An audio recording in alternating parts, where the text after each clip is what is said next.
RDC, la campagne électorale a été officiellement lancée par la CENI ce mercredi.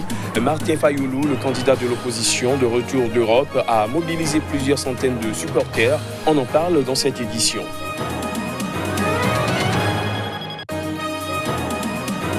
Au Togo, les évêques ont appelé à des réformes constitutionnelles et institutionnelles avant les élections législatives prévues le 20 décembre, en accord avec la feuille de route de la CEDEAO.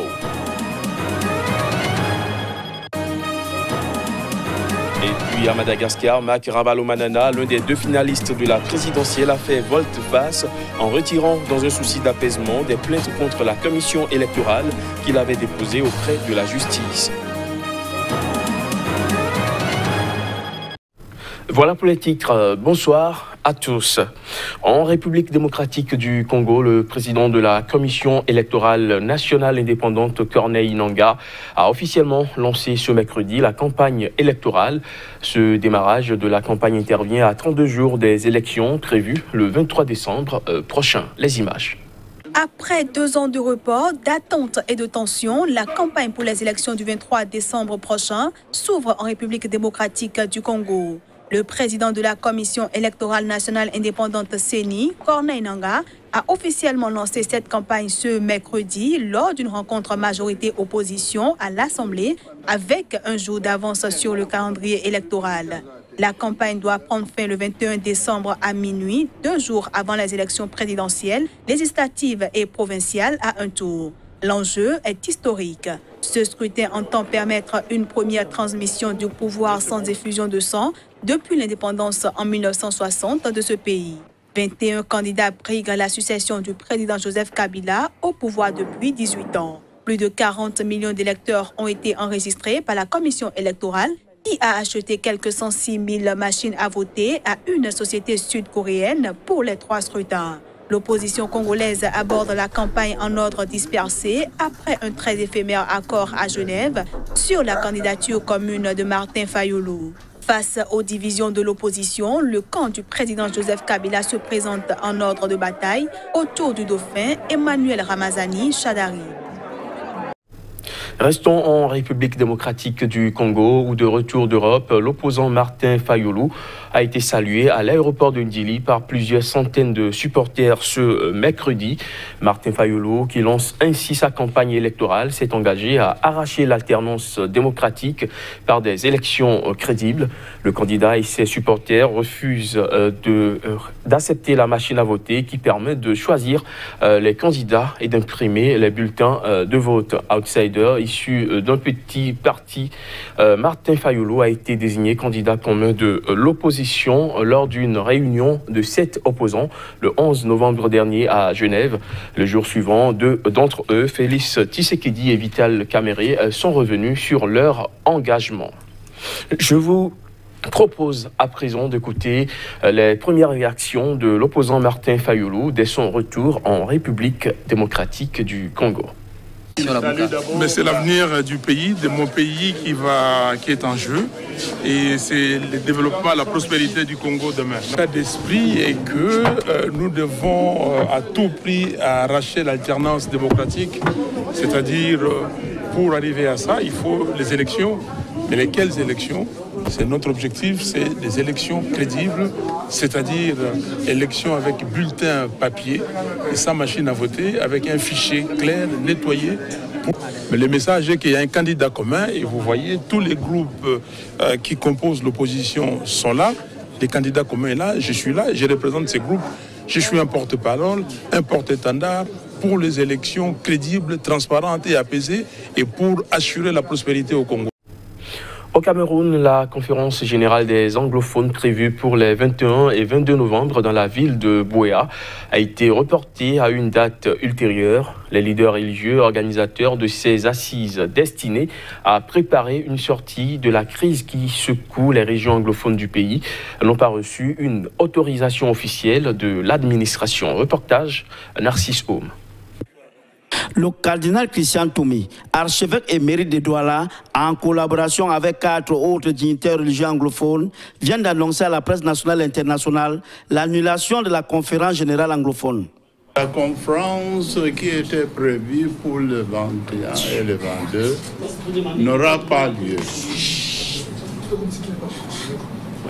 Mais on va vous informer une fois de plus de nouvelles dates. Prévu initialement pour se tenir les 29 et 30 août dernier, puis reporté au 21 au 22 novembre, la conférence générale des anglophones va sans doute connaître une nouvelle date de sa tenue. L'hypothèque de l'autorisation gouvernementale qui planait sur la conférence générale des anglophones a fini par avoir raison de l'audace des initiateurs de l'événement, à l'occurrence Monseigneur Toumé et ses pairs. Premièrement, c'est juste pour des formalités officielles. L'État ne nous a pas encore donné un document officiel donnant l'opportunité de nous tenir cette conférence. La conférence générale des anglophones devrait réunir toutes les personnes désireuses de participer à ces assises, à la seule que celle-ci ait des ancêtres issus du nord-ouest et du sud-ouest, ou même que leur famille s'y soit installée avant 1961. Pour rappel, cette grande rencontre a pour but de revoir les causes de la crise aujourd'hui mieux en conflit entre l'armée et les combattants sécessionnistes, de recenser des propositions de solutions pour une sortie de crise et enfin de désigner des personnes qui seront investies du pouvoir de parler au nom des populations anglophones au cours d'un éventuel dialogue national. En bref, au Togo, les évêques ont appelé à des réformes constitutionnelles et institutionnelles avant les élections législatives prévues le 20 décembre prochain, en accord avec la feuille de route de la communauté économique des États de l'Afrique de l'Ouest. Dans un communiqué abondamment relayé ce mercredi sur les réseaux sociaux, la conférence des évêques a estimé que le Togo a besoin de changements profonds dans sa manière de gouverner et de faire de la politique. Dans une critique à peine voilée du pouvoir, l'Église catholique a également estimé que la préparation unilatérale des élections en violation flagrante de certaines dispositions contenues dans la feuille de route des médiateurs de la CEDEAO risque de conduire de nouveau le pays vers le chaos. Toujours en bref, mais cette fois-ci à Madagascar, Mac Ravalomanana, l'un des deux finalistes de la présidentielle, a fait volte-face ce mercredi en annonçant dans un souci d'apaisement le retrait des plaintes contre la commission électorale qu'il avait déposée auprès de la justice. L'ancien président Mac Ravalomanana approuve finalement les résultats provisoires du premier tour de la présidentielle sortis par la commission électorale.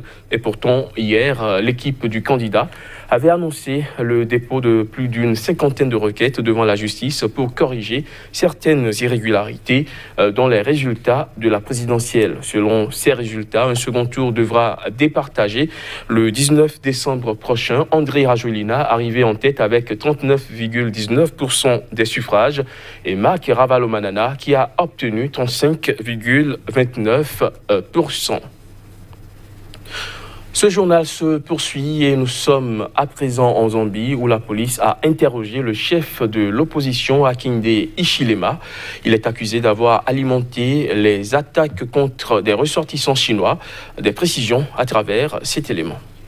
Pour avoir soi-disant attisé les attaques contre des ressortissants chinois, le chef de l'opposition Hichilema a été interrogé ce mardi par la police zambienne. Il a été accompagné au poste de police de Ndola, la capitale de la Copperbelt, par le député Geoffroy Mwamba, un groupe d'avocats, et par Chishimba Kwambwili, porte-parole du parti au pouvoir, le Fonds patriotique au pouvoir. Selon le chef de la police de la province de Copperbelt, Hichilema, du Parti uni pour le développement national, avait été interrogé après avoir affirmé que le gouvernement avait vendu une entreprise de bois d'État aux intérêts chinois, provoquant des manifestations dans les rues de Kitwe, la deuxième ville de Zambie. Lors des manifestations, certaines entreprises chinoises ont été pillées, de même que des dizaines de manifestants arrêtés. Il a décidé de garder le silence, ce qui est son droit. Nous demandons au public de ne pas s'en prendre aux étrangers qui sont venus investir dans notre pays. Après sa libération, Hichilema a déclaré à la presse qu'il s'agit de défendre les intérêts de la population zambienne. Selon moi, cela a été fait par des professionnels. Nous en sommes certains. Le sentiment anti-chinois en Zambie a grandi suite à l'attribution de contrats lucratifs à la Chine et à des emprunts du gouvernement de Beijing. L'armée américaine a annoncé hier mardi avoir conduit en Somalie 2 frappes contre des islamistes Chebab, une opération durant laquelle un total de 37 islamistes ont été tués. Reportage. 37 islamistes Chebab ont été abattus en Somalie ce lundi. Ils ont été tués au coup de frappe menées par l'armée américaine. Les frappes ont été menées à proximité de des bâtiments et n'ont pas fait de morts ou de blessés parmi les civils, selon un communiqué lu par le commandant militaire américain pour l'Afrique, AFRICOM. Toujours selon cette source, la première frappe planifiée à l'avance et délibérée a tué 27 combattants. La seconde frappe a tué 10 autres combattants, ajoute le commandement américain. Ces frappes de précision menées en soutien au gouvernement fédéral somalien réduisent la capacité des Chebab à préparer des attaques futures, déstabilisant leur réseau d'influence et affaiblissant leur liberté de manœuvre dans la région, a ajouté l'armée américaine. À la mi-octobre, l'armée américaine avait annoncé avoir tué 60 Chebab au cours d'une seule frappe.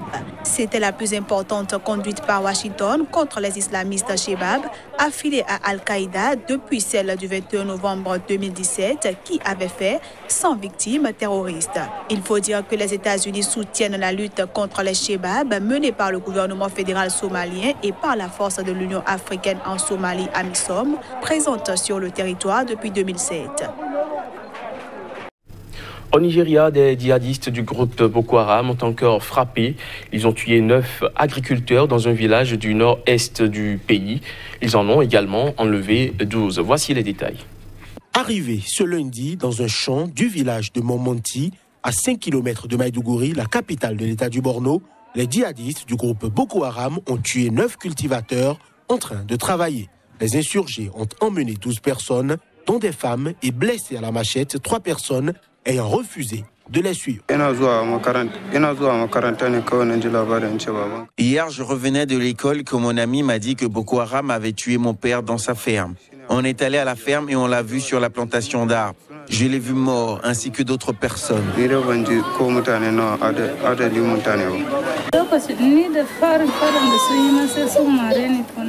Ils m'ont d'abord giflé et ils ont tiré sur mon mari devant moi. Ils ont pris mon téléphone, mon argent et ma chaussure. Puis ils ont commencé à me battre et m'ont dit de rentrer chez moi immédiatement. Le 14 novembre dernier, des militants de Boko Haram avaient déjà attaqué Momonti, tuant une personne et incendiant le village avant d'emporter des centaines de têtes de bétail avec eux.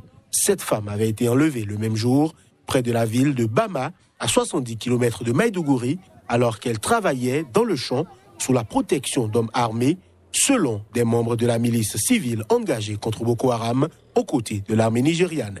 L'attaque de la semaine dernière avait obligé les habitants à se réfugier à Maïdougouri tout en continuant à venir cultiver leurs champs la journée. Fin de cette édition, merci de l'avoir suivi.